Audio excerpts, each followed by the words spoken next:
자, 오늘은 내가 유전자 쇼핑으로 태어난 아이라면이라는 책을 살펴보겠습니다.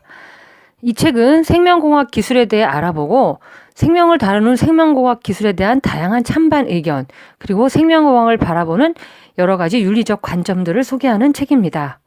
자, 첫 번째 저자를 소개해 드리겠습니다. 저자인 정혜경 선생님은 부산대학교를 졸업하고 미국 위스콘신 대학교에서 과학사 전공으로 석사와 박사학위를 취득하고 1999년부터 국내 여러 대학에서 과학사와 생물학사 등을 가르치고 계십니다.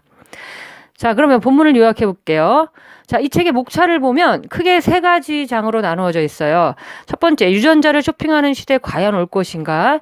여기서는 생명공학 기술에 대해 살펴보고요. 두 번째, 유전자를 쇼핑하는 시대 와도 될 것인가? 여기서는 생명공학 기술의 빛과 그림자, 즉 업적과 문제점, 그리고 이에 대한 찬성, 반대 의견을 살펴봅니다. 세 번째, 유전자를 쇼핑하는 시대 무엇을 준비해야 할까? 여기서는 생명공학에 대한 여러 가지 윤리적 관점을 살펴보는 장입니다. 자, 이 책의 맨 앞부분에 보면 생명공학 기술이 발전된 미래 시대의 모습을 상상해보는 세 개의 스케치가 나와 있어요. 자, 이 스케치가 우리가 생명공학이 어떻게 발전된 모습을 이해하는 데 많은 도움이 되기 때문에 한번 간단하게 살펴보겠습니다. 세 가지 스케치라고 했는데 첫 번째는 유전자 쇼핑하는 부부들의 모습을 그려주고 있고요. 두 번째는 유전자 쇼핑의 성공 사례 2개를 소개합니다. 세 번째로는 유전자 쇼핑의 그늘, 즉 소외 계층 및 부작용 사례에 대해서 살펴봅니다. 첫 번째, 유전자 쇼핑하는 부부들의 모습은 이 부분은 1998년에 발표된 영화 가타카의 한 장면을 작가가 재구성한 것이라고 합니다. 클리닉의 상담실에 부부가 아이의 손을 잡고 들어옵니다. 의사는 부부에게 설명합니다. 유전학적으로 볼 때 2명의 아들과 2명의 딸이 남았습니다. 이들에게는 아무런 유전적 병이 없습니다. 이제 남은 것은 선택뿐입니다. 먼저 성별을 정해야겠죠? 그러자 부부는 우리는 빈세트라는 우리 아이에게 남동생이 있었으면 좋겠어요 라고 말하죠. 의사의 설명은 계속됩니다. 갈색 눈, 검은 머리, 그리고 밝은색 피부를 원하셨죠? 예상되는 병들은 뿌리째 뽑았습니다. 대머리, 근시, 알코올 중독, 폭력적인 성향, 비만, 그리고 마치 새로 나온 가전제품을 고객에게 설명하느라 바쁜 세일즈맨 같습니다. 부부는 잠자코 서로 바라보며 망설이다 입을 틉니다. 아무래도 몇 가지는 그냥 놔두는 것이 좋을 듯해요. 하지만 의사는 더욱 강한 어조로 대꾸합니다. 아이에게 제일 좋은 삶을 살게 해야죠. 절 믿으세요. 우리에겐 온전하지 않은 부분이 많지요. 아이에게 부담을 줘서는 안 돼요. 어쨌든 아이는 유전적으로 당신들을 닮아요. 제일 좋은 것들만요. 자연적으로 아이 갖기를 1000번 한다 해도 이런 결과는 얻을 수 없을 겁니다. 자, 두 번째는 유전자 쇼핑의 성공 사례로서 축복받은 영희와 철수의 사례를 소개합니다. 영희는 부자이면서 유전자 쇼핑에 거리낌 없는 부모에게서 태어났습니다. 아이에게 긍정적인 영향을 주는 유전자를 조작하여 태어난 아이가 영희입니다. 훌륭한 암기력을 주고 주의력과 환경 적응력을 높일 수 있는 유전자까지 함께 구입하여 영희는 머리가 좋을 뿐 아니라 매우 부지런하고 매사에 적극적입니다. 유전자 쇼핑 덕분에 영희는 경쟁에 유리한 조건을 지니고 태어난 것입니다. 철수도 영희처럼 태어나기 전 유전자 쇼핑 시술을 받았지만 동기는 다릅니다. 철수 부모님이 면역체계 장애를 일으킬 수 있는 유전인자를 갖고 있었기 때문에 철수도 같은 장애를 지니고 태어날 확률이 99%에 달했습니다. 부모님은 빚을 내서 유전자를 쇼핑하여 아기가 발생하는 초기 단계인 배아에서 면역체계 장애를 일으킬 수 있는 유전자를 덜어내고 그 자리에 정상적인 유전자를 끼워 넣었습니다. 그 결과 철수는 건강하게 태어났습니다. 앞으로 다른 병에 걸릴지는 모르지만 적어도 면역체계 장애로부터는 안전해진 것입니다. 자, 세 번째, 또 다른 영희와 철수의 암울한 일상을 보여주는데요. 이것은 바로 유전자 쇼핑의 그늘, 소외계층 및 부작용 사례를 소개하는 모습입니다. 자, 신에 대한 믿음이 독실했던 영희의 부모님은 인간이 감히 스스로의 모습과 특징을 조작하려 한다는 것에 우려를 품고 유전자 쇼핑을 하지 않고 자연스럽게 영희를 낳아 사랑과 정성으로 보살펴 영희는 건강하게 자랐습니다. 그러나 언제부턴가 영희와 또래 아이들과의 차이점이 눈에 띄기 시작했습니다. 학교에서 남들과 똑같이 노력하고 연습해도 영희는 다른 아이들보다 늘 한 발 뒤졌습니다. 이해력도 기억력도 주변 아이들에 비해 신통치 않았고 점점 영희는 자신감을 잃어갔습니다. 주변 아이들 대부분이 유전자 쇼핑을 통해 태어나 지적인 능력이나 학습 성과가 평균적으로 상승한 것입니다. 고심 끝에 부모님은 영희를 운동부로 데려갔습니다. 공부가 아니라 운동에서 소질을 개발할 수 있지 않을까 하는 희망에서였죠. 그러나 그곳 역시 유전적 강자들의 각축장이 된 지 오래였습니다. 월등한 근육량의 유전자를 타고난 아이, 산소 운반 능력을 강화하여 지구력이 탁월한 아이 등 스포츠의 세계는 이미 유전자 쇼핑 없이는 살아남기 힘든 곳이 되어 있었습니다. 이곳을 지배하는 법칙은 바로 누구나 열심히 한다. 그렇다면 좀 더 좋은 자질을 타고난 자가 유리하다. 였던 것입니다. 유전자 쇼핑을 거부한 탓에 일어난 영희의 암울한 미래와는 반대로 철수의 비극은 장밋빛 미래를 쫓다가 일어났습니다. 철수 부모님은 철수가 육체적 정신적으로 완벽한 자질을 타고나길 바랐기에 유전자 쇼핑을 선택하였습니다. 철수의 유전자는 배아 단계에서 조작되고 철수는 건강하게 태어났습니다. 그런데 철수가 태어나는 문제가 발생했습니다. 철수의 면역체계에 이상이 있어 질병에 제대로 저항하지 못한다는 사실이 밝혀진 것입니다. 철수의 유전자를 검사한 결과 유전자 쇼핑 시술 과정에서 철수 유전자의 인트론이라 불리는 부분 중 일부가 예기치 못하게 바뀌었음이 확인되었습니다.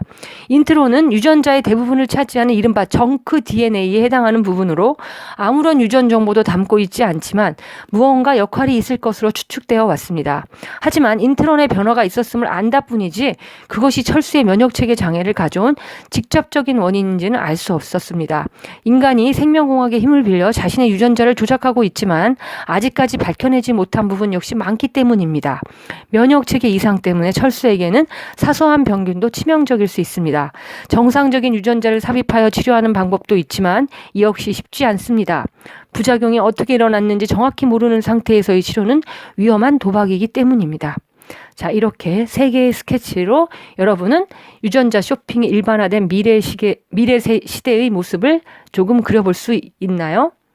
자, 그러면 1장 유전자를 쇼핑하는 시대 과연 올 것인가 부분을 요약해 보겠습니다. 여기서는 생명공학 기술에 대해 살펴보는 장인데요. 자, 첫 번째, 왜 유전자인가? 여기서는 유전자가 무엇이고 어떻게 복제되는지 알아보는 단원입니다. 자, 생명이란 과연 무엇일까? 생명체의 중요한 특징 중 하나는 자신의 모습을 후세에게 전한다는 것, 즉 자신을 닮은 자손을 복제해낸다는 것이다. 이렇게 생명체가 자신과 같은 개체를 복제하여 그 종을 유지하는 현상을 생식이라 한다. 생식은 무생물과 달리 생명만이 갖고 있는 중요한 특징이다. 셀 수 있는 생명체 하나를 개체라고 부른다. 종은 생물의 종류를 의미한다. 인간, 개, 닭 등 종류가 같은 생물을 묶어 부르는 단위가 종이다. 형질은 어떤 생명체가 지니고 있는 모양이나 속성 등의 특징을 말한다. 피부색, 키 등의 외형적인 특징뿐 아니라 지능, 성격 등 내적인 특징까지 형질이라 할 수 있다. 형질이란 단어 자체는 유전적 특징뿐 아니라 후천적 특징까지 포함하지만 보통은 유전 형질을 일컫는 경우가 많다. 최초로 유전을 담당하는 특수한 인자가 있을 것이라고 주장한 사람은 오스트리아의 수도사인 멘델이다. 멘델은 완두콩을 교배하여 종자마다 어떤 유전 형질을 갖고 있는지, 어떤 경우 잡종이 나오는지 등을 파악했다.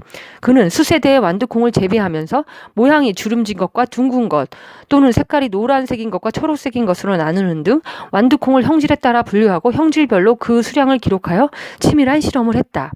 멘델이 주장했던 부모로부터 자식에게 전해져 형질의 유전을 일으키는 인자를 유전자라 한다.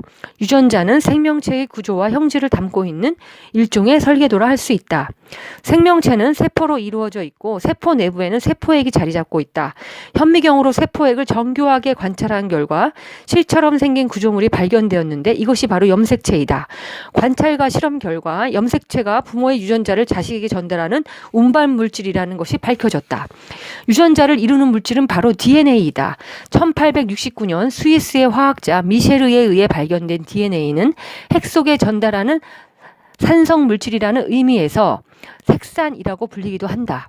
DNA는 당, 인산, 염기가 1대1대1의 비율로 결합되어 있는 뉴클레오티드라는 화합물이 차곡차곡 포개어 합쳐져 이루어진 폴리뉴클레오티드라는 사슬 두 개가 나선형을 이루며 결합한 것이다. 이를 이중 나선 구조라 한다. DNA를 이루는 두 개의 뉴클레오티드 사슬은 특정한 패턴을 가지고 결합한다.